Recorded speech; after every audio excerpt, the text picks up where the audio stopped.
Okay, so it's really a great honor and privilege to have once again the opportunity to start one of these semesters of the Immuno webinars. This is a joint meeting between the uh, Biological Science Institute at the Universidade de São Paulo. And I'm really have to thank both Gustavo Amarante Mendes and Diego Costa, who are the hosts of these meetings, both because it was started at USP many years ago, and also because this Zoom room is provided by them. So thank you very much. And together with Gustavo and Diego, us here at Federal University of Rio de Janeiro Biophysics Institute, so Bruno, Miriam, and Cristiane, we also host these immuno webinars. And it's really a pleasure to have you all here for the conference that will be given by Dr. Luiz Ricardo da Costa Vasconcellos. Dr. Luiz obtained his bachelor's degree in microbiology and immunology, and master's in microbiology, and then a doctorate in immunology and inflammation degrees, all from the Paulo de Góes Institute of Microbiology at the Federal University of Rio de Janeiro. His doctoral thesis, supervised by Marcelo Boza and Leonardo Travassos, on the formation of, I'm not sure, the ALICE is agrosome? Agrosome-like, yeah. Agrosome-like, I'm sorry, agrosome-like induced structures induced by heme, and the interaction of heme and toll-like receptor 4. Received the CAPS Award for best thesis in its field.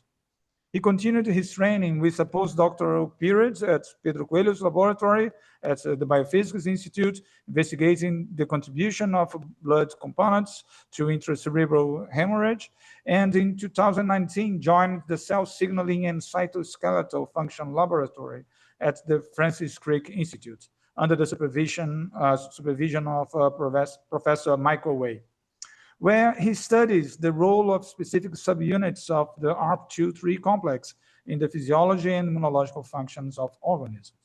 His most recent paper on branched actin networks mediated macrophage-dependent host microbiota homeostasis was published in Science a few months ago.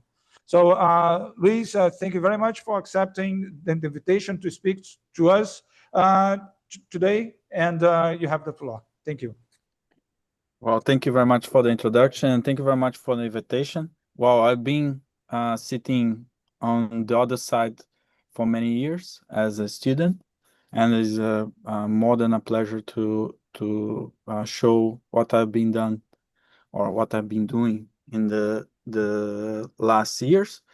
Most of what I'm going to present here is already published. I will try to show what guides us to it. And well, at the very end, maybe I put after the slides, let's say, some stuff that what I'm doing now. But feel free all to interact at the end, and I'm more than happy to bring anything that was not clear during the presentation. So I brought this title that's a bit of a philosophical title, Macrophage-actin to keep host microbiota homeostasis. And why I brought it like this, because actually my work, or our work, more saying better, brought some new findings on how the actin cytoskeleton, specifically in the immune system, can actually manipulate the microbiota. And I just put here an advertisement that our lab is recruiting. So we open call for 2 positions, but I just heard Michael saying that we now have 3. So if if anyone wants to join, have a look on the website of our lab. And yeah, it's a great opportunity. I learned a lot. I need to say that I learned much, actually, in the biophysics department with Leonardo Travassos, that was my supervisor at this point.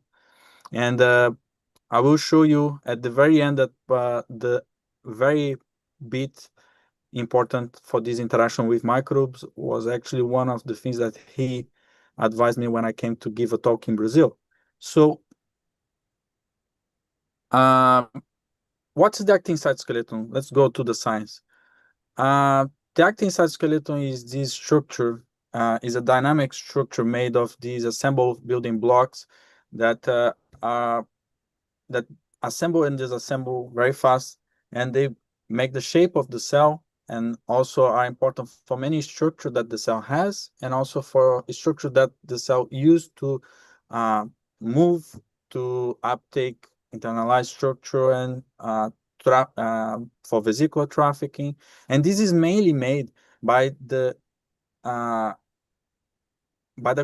conversion of assembled and disassembled molecules that are the globular or G-actin to F-actin, that is the filamentous actin. And this is a basic idea that, well, I think everyone in cell biology course learn. But more important than this, or going forward to it, it is known that the actin cytoskeleton is very much important for many immune functions. So I'm an immunologist, and although the lab works with cell, most of the lab is cell biology. Actually, I'm the only immunologist in the lab. Very few is known about how the actin cytoskeleton works to the immunity. It's known that the actin cytoskeleton is very much important, and it is very much highlighted by some disease such as Wiskott-Aldrich syndrome. That is an activator of up to 3 complexes that I'm going to speak just in about some minutes. But these activators are the ones that is going to make the actin to polymerize to the filamentous form. So without this polymerization, lots of syndromes arise. So it's known that it is important, but how it is not very clear. Although people believe that it is, it's not that much. And here, as you can see, the actin cytoskeleton is very much important for the movement of the cell. It's also important for the immune synapse, or the contact between two immune cells that is going to make them signal each other, and also for the internalization of particles such as microbes or particles by microbes.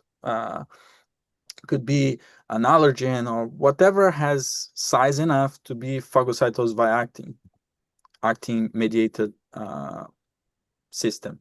So one of the things that is important to understand is actually that the actin is not only in the linear shape.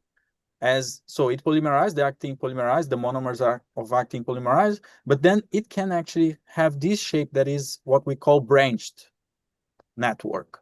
And this branched network depends exclusively of a complex that is the up to 3 complex. And well, don't worry, I also, before I landed to the lab, I never heard about this complex, or probably I heard it in the classes, but I forgot about it.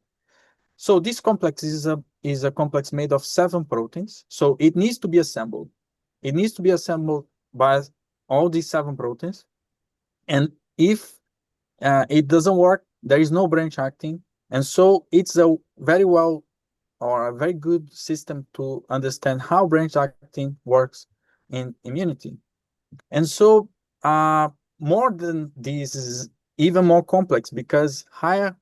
So this complex is preserved or conserved from yeast to human, as you can see here. Let me just put the laser. Oh, okay. I don't have the laser. Let me put it back. Yeah, laser pointed. Okay, from yeast to human, and but the higher eukaryotes, they have isoforms of these, and this makes it even more complex. Then instead of only one complex, it can make several. Actually, humans can make different 8 complex, so a combination of 8 complex, but not necessarily all these complex will work in every single cell and physiological aspect. And this is what I came to the lab to do. So the lab was working in a synergy grant that is like 11 million to understand what this is for. And so they didn't have an immunologist.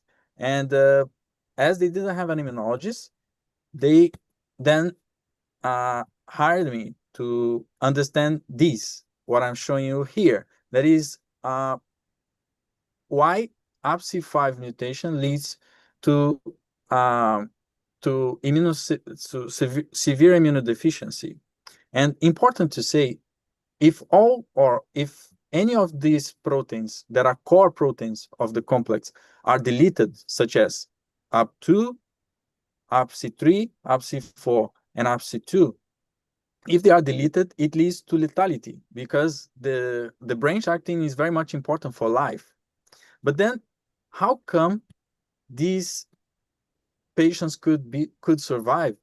Do you see? Because it's embryonic little, they should have died before getting born. And so, yes, because they have the other isoform. The other isoform. So if you see here, they have the APC5 and the APC5L. So the other isoform actually still work, but it doesn't work to immune functions. And then this was a bit more, first, complicated and also interesting to me. And so I said, okay, so maybe we have evolved, and that's why we have two isoforms, but they don't do exactly the same job. And that's what I started investigating. So just to put you in line in the same page here, this work was published 3 days before our rivals, let's say rivals, but other researchers in US. And maybe somebody knows Cristiane Nunes Santos, that is from São Paulo. And wow, it's a brilliant work. That's the reality. Their work, I could even say that cover a bit more about the immunity than ours.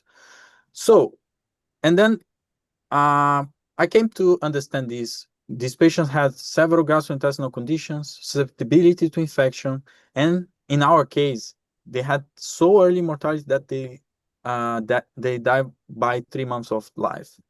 So I came to the lab, and this is the picture of what I was in the very beginning. I was like, what's happening to these animals? And they had so strong phenotype, but how come they get born? And I was like, what's happening to the patients? What can I do with the animal model? Can I work with a cell-based model? And then I was trying to figure out, and I was taking the hair of my head at this point. And my boss was to have his quinquennial review by some point in the middle of my contract. And then I needed to figure out how I would do it. At this time, they published in this paper that I just showed you that the APC5 deletion is embryonic lethal. And this is lethal because it leads to heart dysfunction. So it was the first problem that I needed to face. There was no way to have the whole body deletion with APC5 knockout. So we needed to figure out, and who figured out was actually Shana Huang, that is the first author with me. That was a PhD student in the lab that I helped Michael to supervise. And she then used the VAV1 Crick system that is basically inducible system that is going to delete the gene in all immune cells in the whole hematopoietic compartment. That's the reality. As you can see, it deletes very well. There is no APC5 in the bone marrow of the C5 delta VAVs. And then from now on, in blue, I have the C5 delta VAVs as my knockouts, and I will use as controls the heads. So heterozygote animals.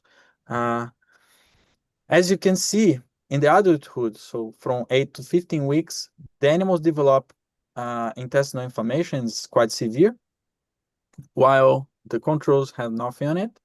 So here, my knockouts on the right. And in a magnification, you can clearly see a clear infiltration of immune cells, mainly phagocytes. Here we can see, but mainly neutrophils and monocytes. And there is a very big disorganization of the epithelium. So this layer is actually to absorb nutrients. If you don't have anymore the microvilli in the small intestine, it means that these animals are having a very big issue. And also the knockouts have an increase in lipocalin, that is a marker for intestinal inflammation damage. And when we look at when we do the pathology assessment of these animals, you can see that yeah, they are very much damaged and inflamed. So I'm gonna open here a window just to speak about it, because we also had the APC5L deletion. So in the case they don't have these isoforms here, but nothing happened to them. So they are deleted. Here the band for the APC5L, but the gut of them is normal, no lipocalin. And as you can see, our C5 knockout, that are the other ones, still develop the problem. So I'm not going to many details here. They are now to publish another thing with the APC5L, but now in other aspect. And if you get interested to it, there are projects to study the APC5L importance to other tissues. So closing the window, we are not speaking about APC5L anymore. So get back to the result. We saw that there was an intestinal issue. So we wanted to figure out where was the issue. And so there are ways to figure out, and well, there are flow, there are histology, but all of them has their weaknesses. And I decided to go with the histology, but I do also have the flow strategy that I take exactly a section of the gut and take it and do the assessment of what are the cells, and assessing inflammation in this way to figure out what was the region affected. And this is exactly what I've done. So if you divide the small intestine in three, you have the duodenum, the jejunum, the ileum, and the colon. And so I did it. I divided it myself with looking at the regions, and I could figure out that actually the ileum is the most affected area, and that the recruitment of macrophages and neutrophils is only significant to this area. So it's a problem restricted to the small intestine. So I took this and I did a bit of a fancy science where we took the small intestine of these animals and sent to the single cell analysis. And again, as you can see, macrophages and monocytes and neutrophils are much more prevalent into the small intestine of these mutant animals here in the right. So just confirming what we saw. Going a bit further, I look at these macrophages and immunophenotype them. And that, as you can see here, the CD64. So here I took CD45 positive live cells and lineage negative. And then I gated in CD64 positive and CD11B positive.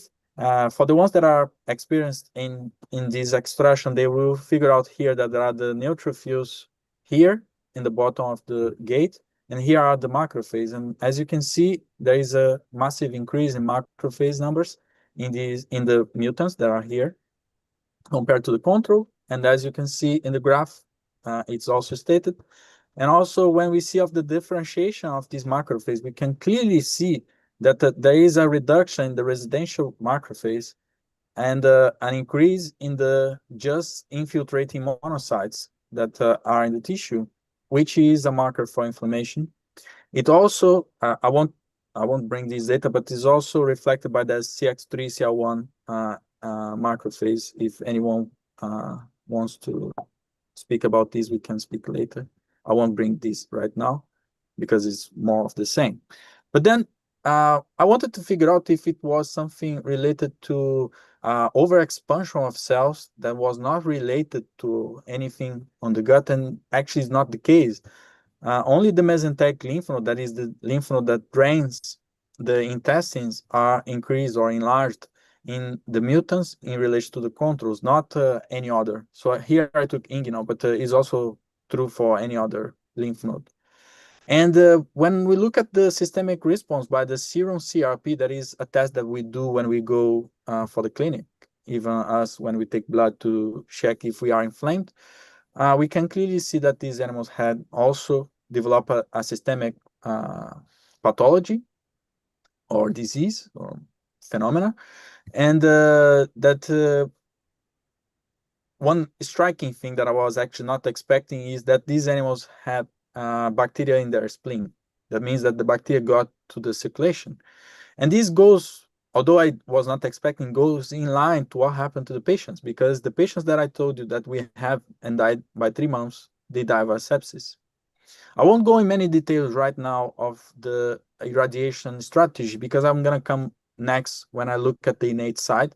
But basically, if we transfer the cells from the bone marrow of the animals to a fully irradiated wild type animal, that means that they have no bone marrow anymore because it was irradiated. And then we transfer the cells from the knockouts to a wild type animal that has no cells, that was irradiated. They developed the same problem, meaning that the cells were driven the problem that we see. I mean, the APC5 knockout bone marrows were the ones driving the problem. Okay, and then it was the first time that I actually started speaking with Gita, which was one of my mentors here at the Crick. And well, she's now retired. She still come at some point. She looked at my things, but yeah, it was a very big pleasure to speak to her, because she's absolutely clever and very good in guiding on in vivo work. And so first thing that she asked me, okay, when does it start?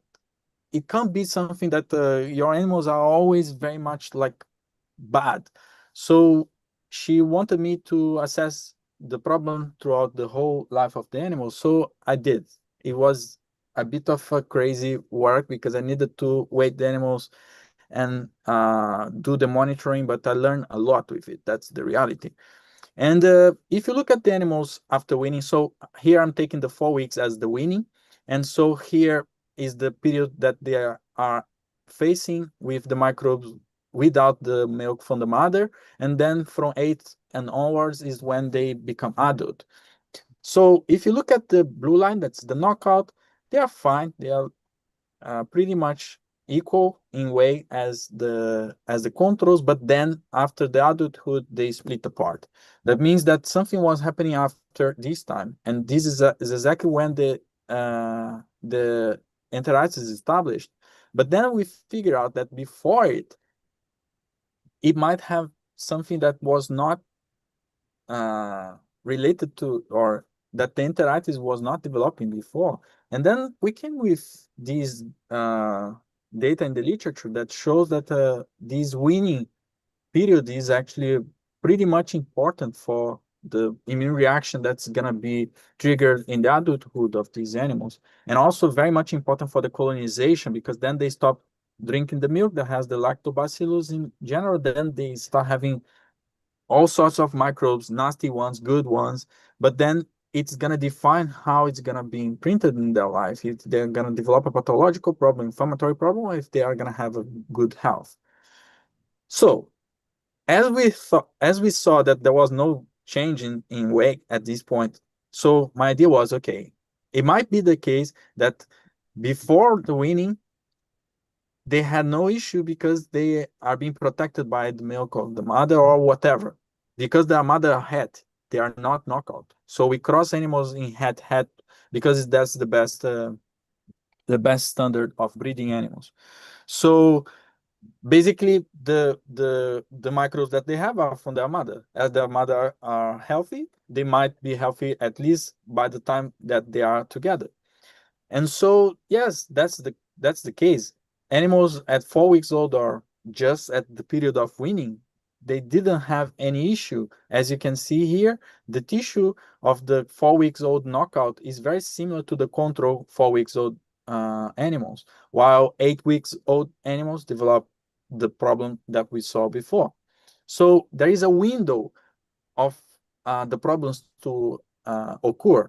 And this was very good, actually, because then I created a therapeutical window that I could actually treat the animals. And I'm going to use it, or I used it for the work from this point on. So first of the thing that was asked me, or that we asked together, well, okay, if something is happening to this animal, it probably means that at some point there is an issue with the microbiota. And yes, that's exactly what happened. If you look at the knockouts here in the bottom and the controls, they look very much different, but only from the weaning period and onwards, not before. At 2 weeks, when they are with their mother, no problem. That means that this sharing of microbes is still preserving their health. While after the weaning period, then they start having a lot of Clostridium species. We can speak about these later, but the idea is they started having a shift in the microbiota that probably was not good for them. And then I treated these animals with antibiotics, as the source of the problem is mainly the microbes, that even the shifting microbe even comes before the animals develop the intestinal damage. So if we get rid of the microbes, it should help them. So we did the antibiotic treatment, and we did the 16S assay to check for bacterial DNA into their feces, and yes, it worked. So it's just a control of the experiment. And so when we assess for many aspects such as lipocalin in the feces, histopathological score, we could see that the antibiotic treatment here in purple reverted all the problems that we see in the knockouts here in blue, in all aspects observed. It was absolutely striking. I was not confident that it would be the case. To be honest, I was against it, but the result is the result. And also the systemic response is exactly in line to what we see. So they do develop the problem in the intestines, and it also progresses to something that goes to the system. Okay, good. But then we were not happy. We wanted to figure out which immune cell is actually driving the problem, or actually which immune. At the end, we couldn't figure out what was the immune cell that drive the problem. We could figure out actually what was the immune cell that would make it better. But then to go for it, we then crossed the animals under the RAG background, because there is a glitch. I think it's a glitch in the literature that says that some of the autoimmune clones are actually coming from the T cell lymphoid lineage. Although I do believe that they are, this is my opinion, okay? It's not clear in the literature. I believe that these autoinflammatory, or these, I don't think it's autoimmune reaction, that's the reality. I think that's an autoinflammatory reaction. It comes as a consequence and not as a cause. Again, doesn't matter.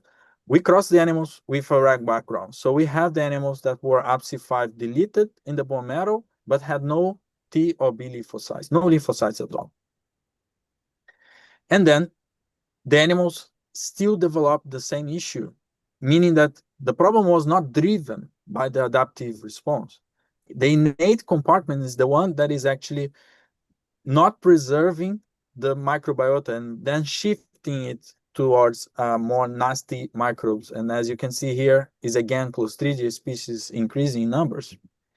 But these animals were, this was a part of the experiment that gave me very hard time, because those animals were dying. As you can see, by 6 weeks, or actually even before, there is no animal in the cage, they die all.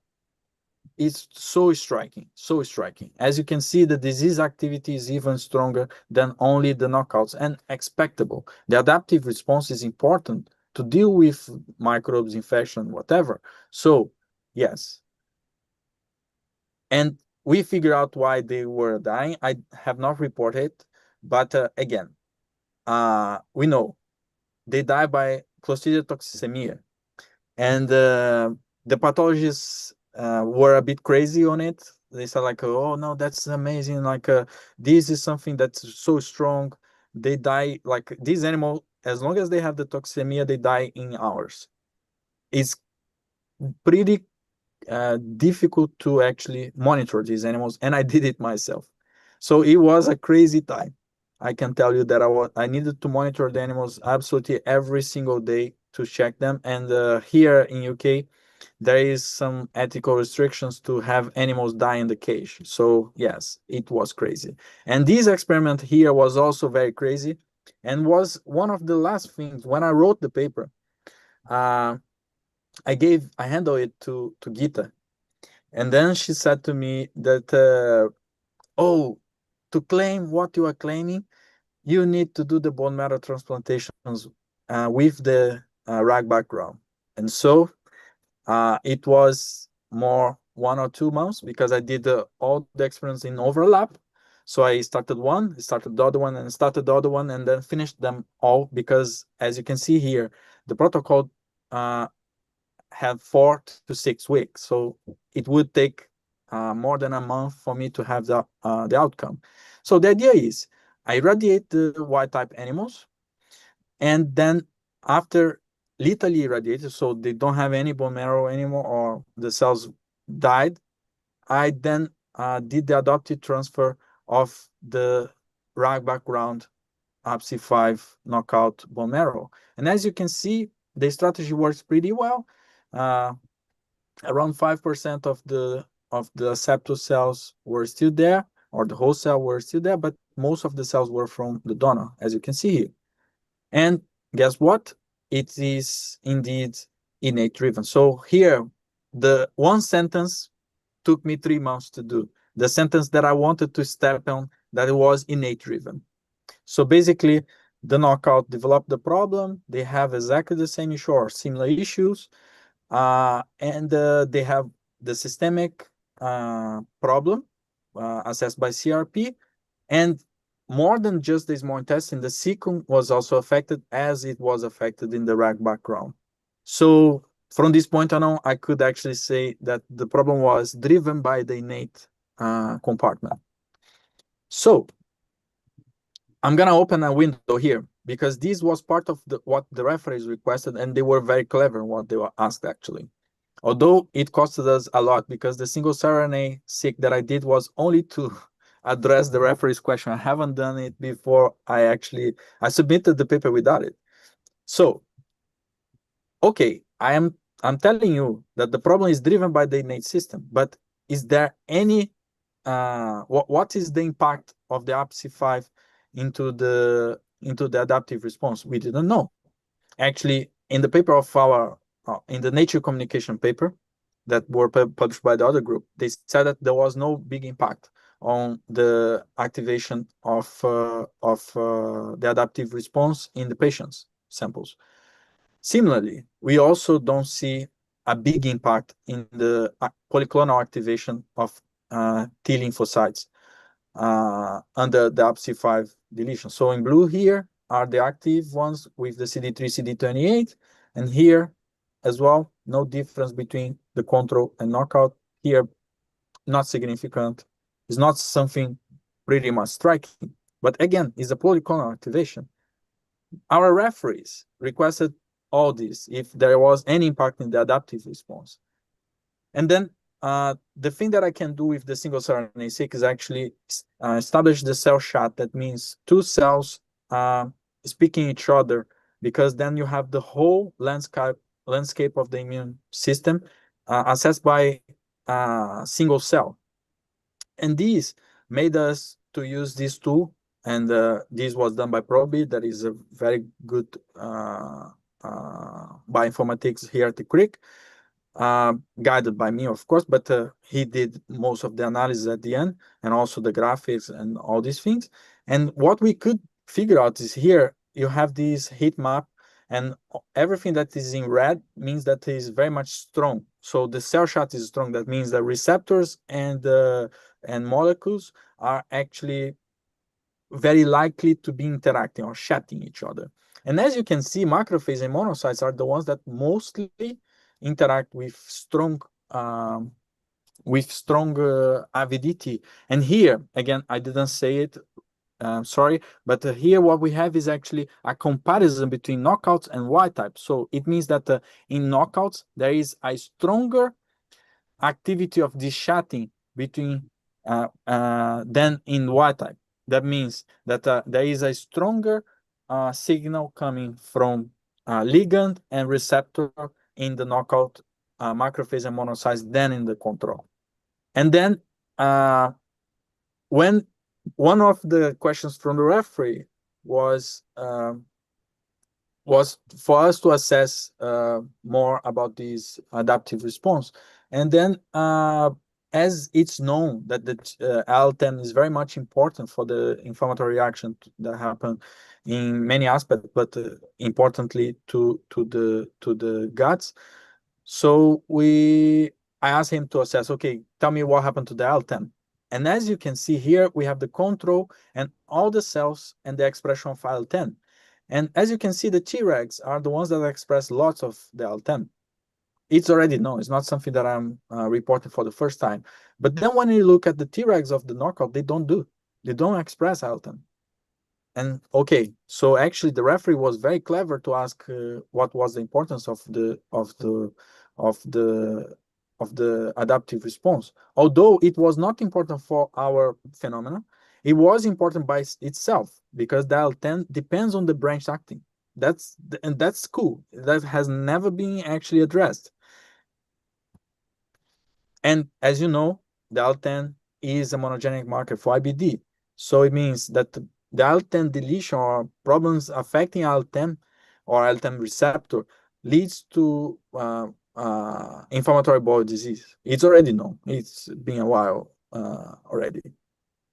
So just to end this window that I opened, I did the functional assay to the Tregs. So I did the Fiona-Powry model of inducing colitis with CD45RB high cells that are the ones that will have autoimmune clones. And so if you transfer only them to an animal, it develops colitis. As you can see here, the dark one is the one that only were transferred with the CD45RB high. But if you transfer them together with FOXP3 cells that are the Tregs, so the animals are fine. They don't develop any problem. So I transfer my cells, the Treg knockout cells.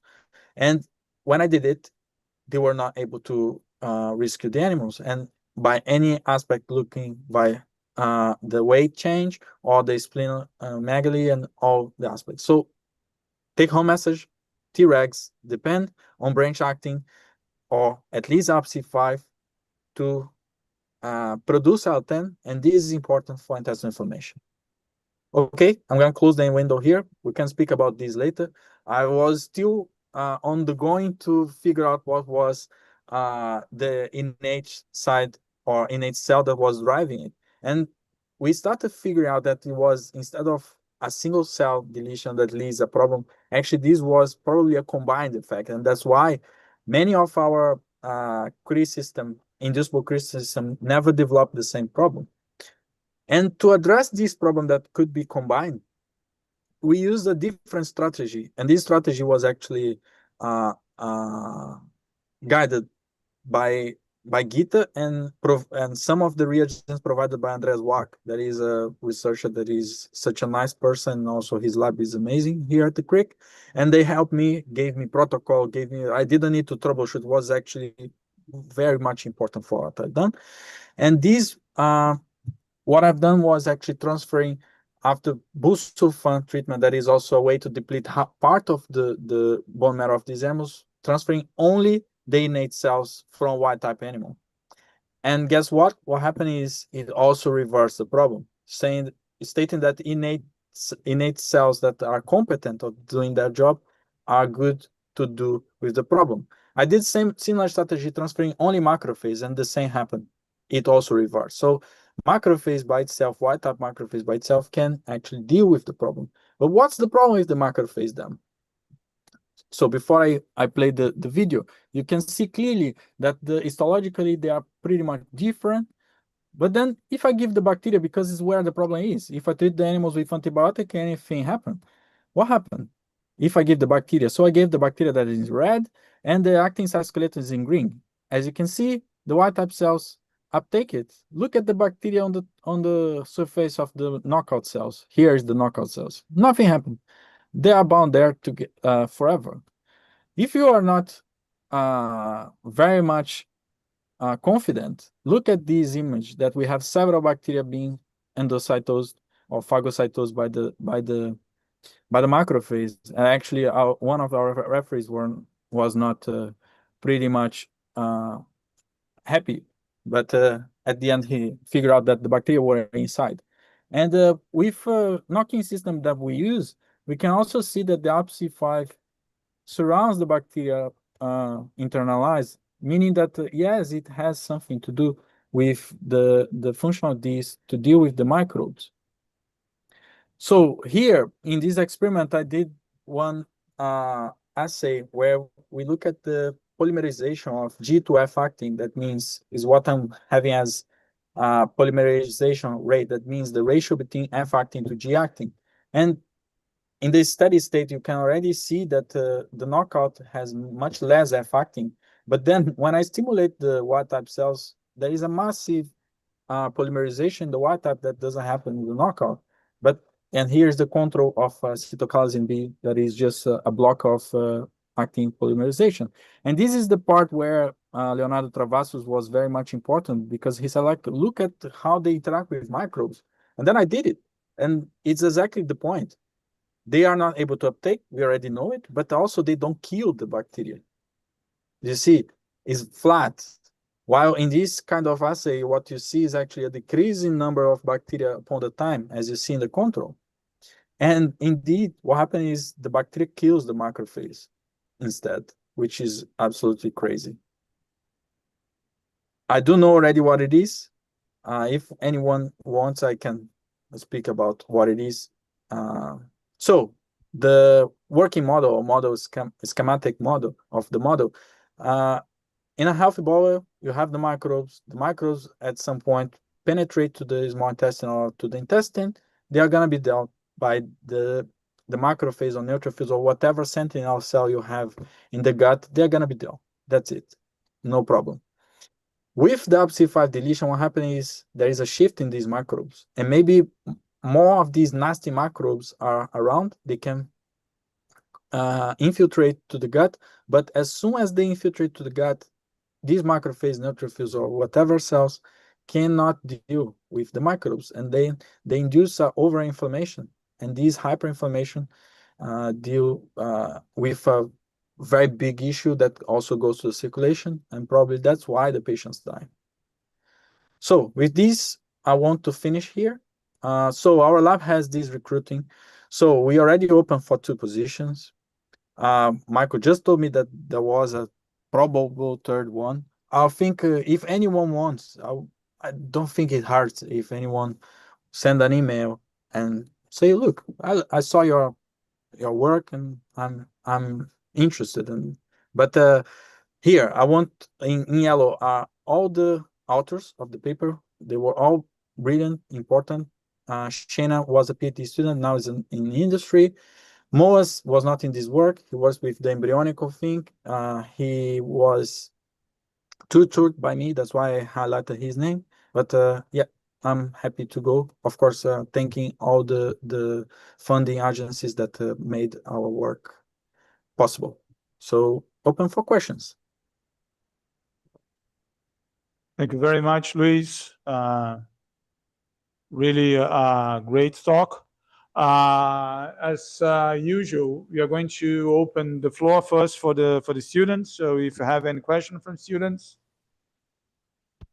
we don't have none here in Rio. Oh, okay. So is this?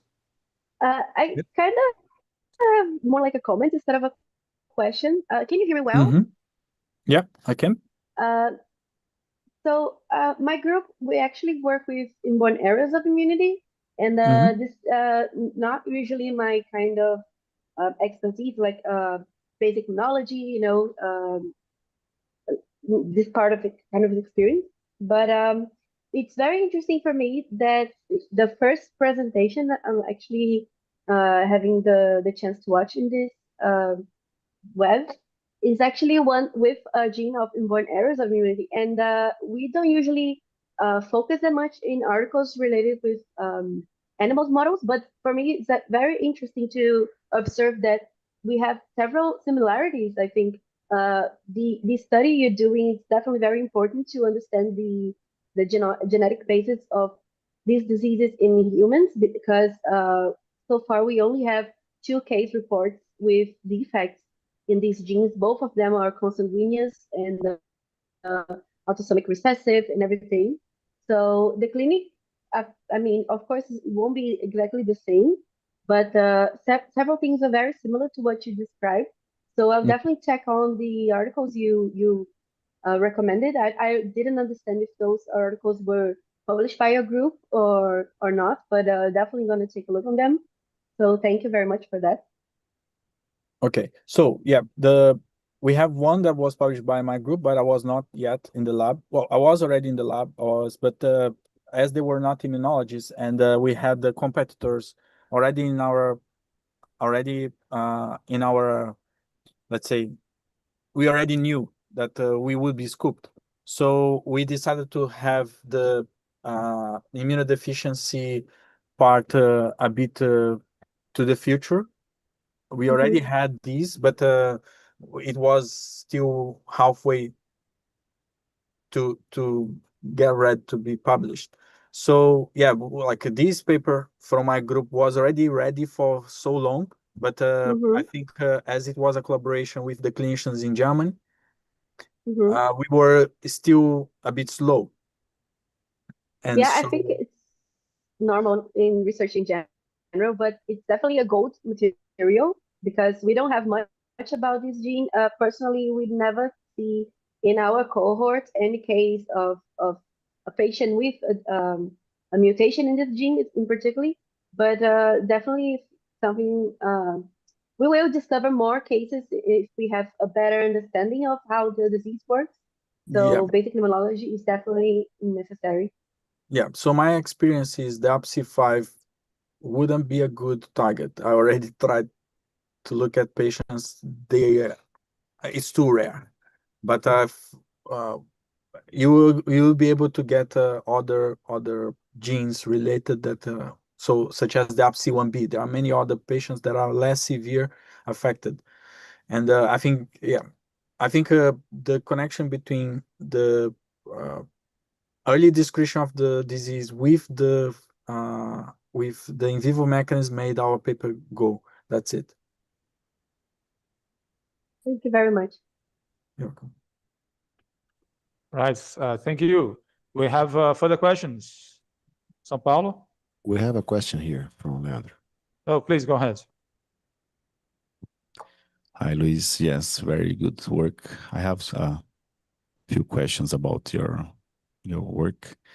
So did you guys, it's very interesting phenotype, especially I saw there is retreat to ileum.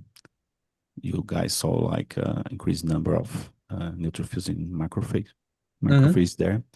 So did you guys test, I will ask some things like IL-22, for example, or RGA cells, or these mice has like intraepithelial cells defect or some kind of, you guys test some kind of Yeah. these cells that are very important for this barrier function?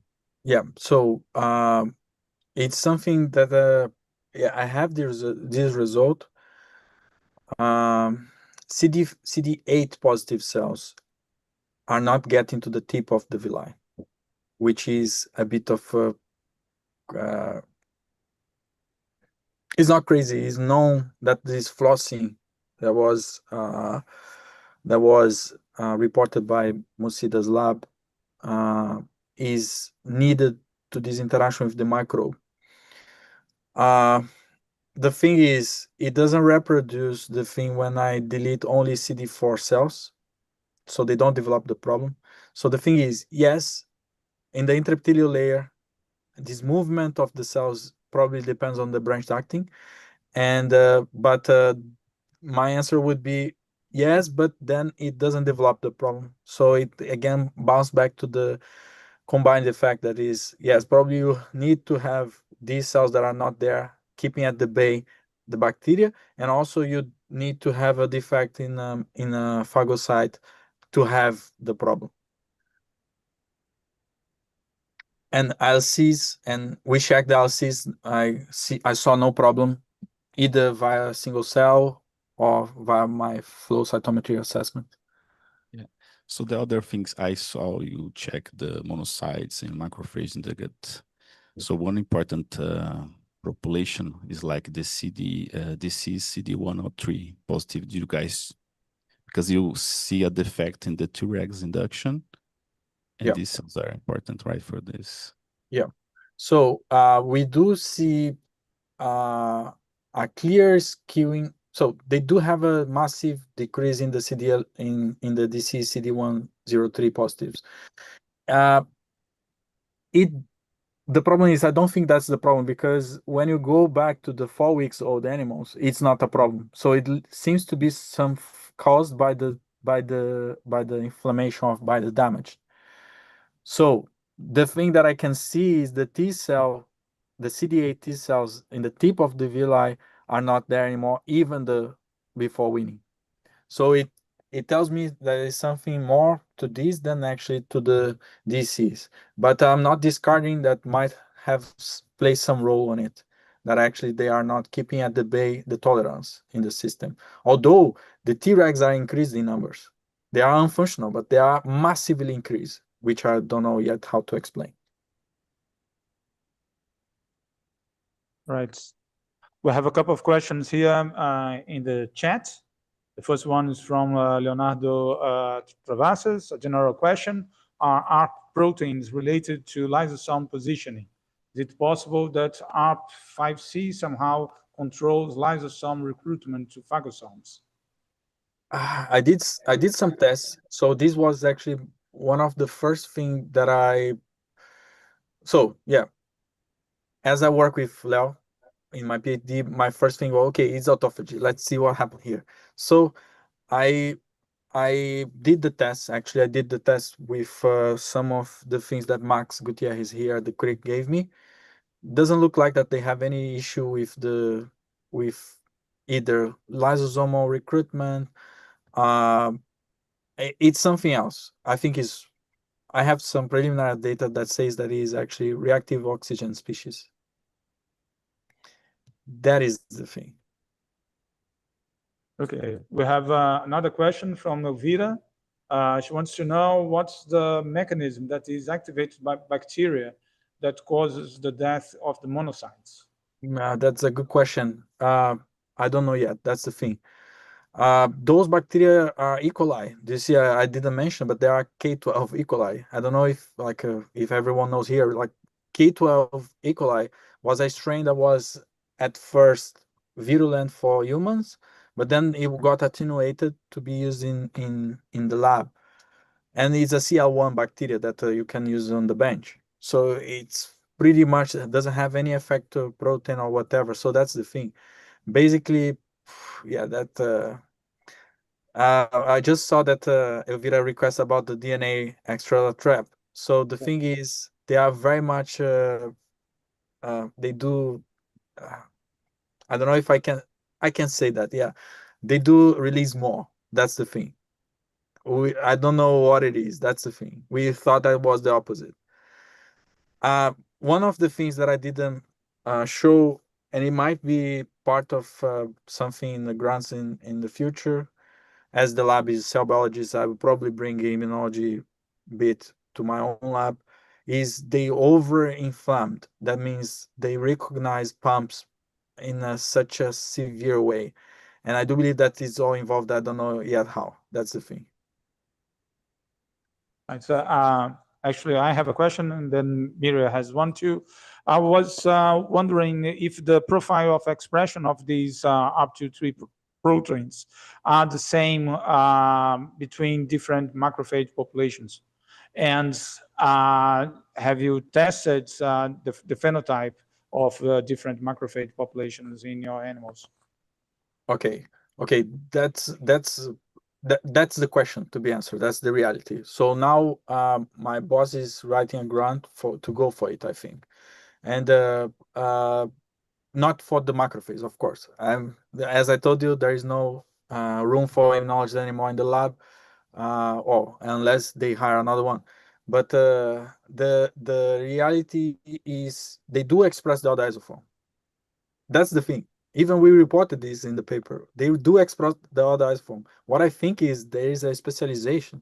This isoform is specialized in some functions and not others. So the patient can survive but cannot do immune function. That's the thing. That's the cool part. we evolved at some point to have these proteins diverged and doing different things. Otherwise, it would be a waste of energy having both at doing the same. That's the thing. But what I can tell you so far is, yes, we have the knocking system that I told you we have for the other isoform.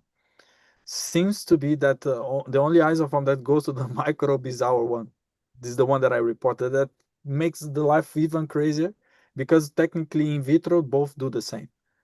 Both polymerize actin in the same way. So it might have something that is like that the localization of the protein or something else that actually makes them have this physiological aspect differently. Right, but if you look to a population like alveolar macrophages, are they similarly affected? So that's what I'm doing now with Andreas. Okay, all right. So, but no, but don't worry. That's the thing. So what we see is, yes, it affects other tissues as well, and mainly the expression of these proteins might be, yes, different in different cell types. But let's say alveolar macrophage express it, DCs express it. The only cells that express the other one is B cells. More. So, Miriam, please. Hi, Luis. First of Hi, all, Miriam. congratulations on your talk and your work. It's really beautiful you. work. And Thank you. I was wondering, if you add to your system apoptotic bodies, do you see any, like, could that be the thing that, like, the connecting of the signals in the inside of the cell could be something? I was going to ask about T cell development, if you saw anything strange in the thymus because of not uptaking the cells that are dying or something like that. But with your response to Bruno and what you said, that in vitro they do something and in vivo do something else, I was wondering, if you put that cells together, can you find differences in the responses? Yeah. So dead cell corpses.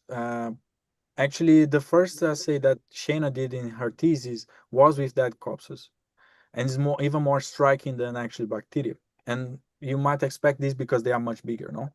So if the actin cytoskeleton is important to do this Engulfing, right? engulfment, to bring them in, as big as the structure, worse is gonna be the problem. So yes, the thing that I'm doing in the lung is going to this line. So yeah, I would say that's even crazier than the things that we saw in the gut, because they are full of debris. So it's exactly what you are speaking about.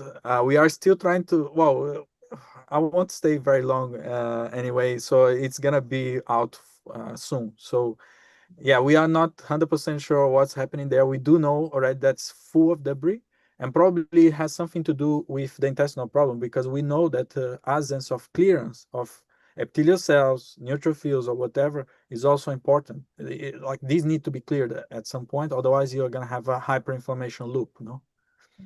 It might have differences in the repertoire of T cells as well, because they are not, the apoptotic bodies are not as fast as you should clear it from the thymus. They might change the balance between positive and negative selection, all that stuff. So that is quite interesting. About the thymus, I do have this data. I haven't reported it because it's also a bit complicated. But the idea is the thymus of the animals at 4 weeks is completely fine. The thymus of the animals at 8 weeks shrinks, and they are full of Tregs. I don't know what is happening there, but also they lose a lot of the double positives and have much more of double negatives, again going to the line of what you're saying. So probably the first selection is the negative selection, or exactly. the deletion of the clones might be increased when you don't have the clearance of the, that makes sense. That might change also the gut, right? Because then you're changing all the repertoire over there as well. The repertoire is probably related to something that they shouldn't. Okay, but thank you, Liz. It's really, really beautiful work. Congratulations. Thank you very much. We have a question for a student. Oh, please go ahead.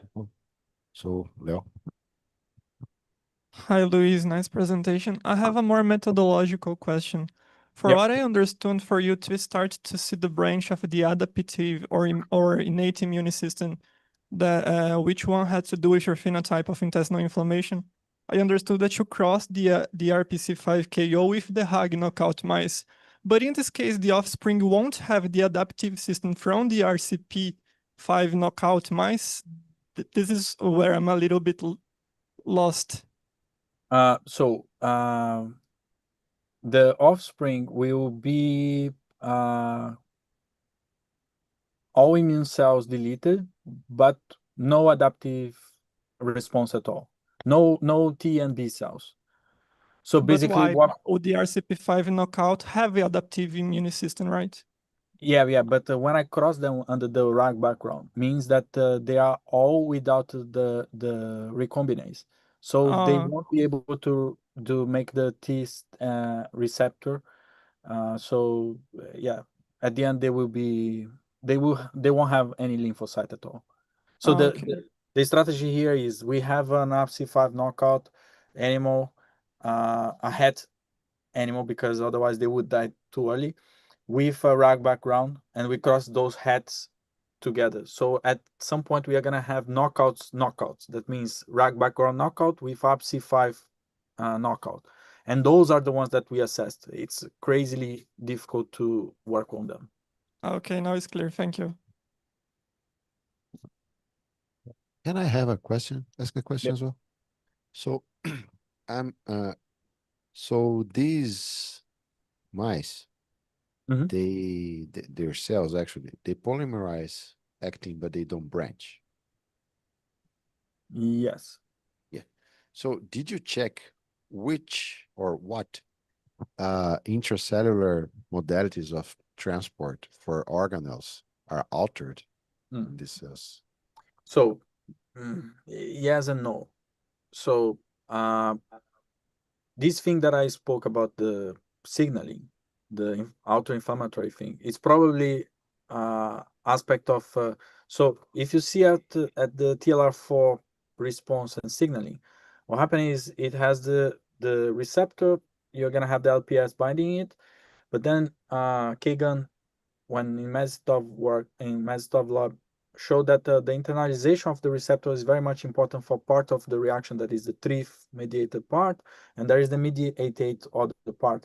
So this traffic of the receptor is very much important. Another aspect that is also from Ruslan lab is the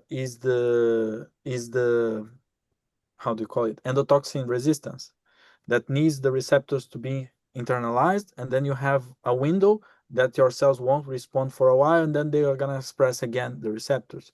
So it might be the case that actually my receptors are much are for more time in the membrane, signaling things, and then we have an overreaction. And yes, I haven't tested it properly. That's the reality. So I am to do it. So the idea is I'm gonna take my cells, look at the receptors, if they get internalized after stimuli, if they take longer to internalize, and this would actually explain why they are hyperinflamed. But did you also check, for example, other organelles? I don't know. You said that there is no problem for lysosomal. Yeah, these I did. Yeah, lysosome. The phagolysosome formation, but I don't know for endosome trafficking, mitochondria, cell division, recruitment of TPases or things like that, acidification of endosomes, and so on.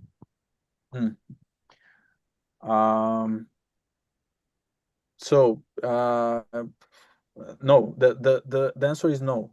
My single cell RNA-seq data tells me that the mitochondria and the metabolism of those cells are much affected, although I haven't reported it because it was not a question for us at this point. But yes, it does have a good impact to the metabolism of the cell, and there are some markers of ER stress and things like this, but they are only markers. I haven't assessed them properly. Yeah, because I was thinking about how can all of the mechanisms by which these cells are less able to control bacteria, right? Yeah. So there must be a lot of things that don't work well inside this. Yeah. In reality, we were expecting the referees to request these questions, and then our approach to go to answer or to submission referees answering was like, let's do the things that are time consuming. Whatever they request, let's say that is how the bacteria gets, or how the bacteria kills, or how the bacteria gets degraded or not degraded, would take a week for me to do. So I said, okay, I'm not doing it until they asked. And then I did all the other experiments and end up that they never requested it. Because it's so striking that they can't uptake. So Yeah. I think they didn't doubt on it. All right. Thank you very much. Okay. All right. Do we have any further questions? I think Leo asked about the internalization. I haven't checked yet about the internalization of the receptors. I do believe that it might have. It's not that they don't have endotoxin resistance. They do. These I tested. I haven't tested all the time lapse that I needed to do at short time, such as 2 hours, 6 hours. I needed to do it properly. I don't know if I will have hands enough to do it. All right. So I guess that's it for the questions today. I think it was really a great start for the immunowebinars this semester. Thank you very much, Luiz, for speaking to us today. Thank you very much, everybody in attendance. Everyone there in São Paulo, everyone online, people here in Rio. And we see you guys next week.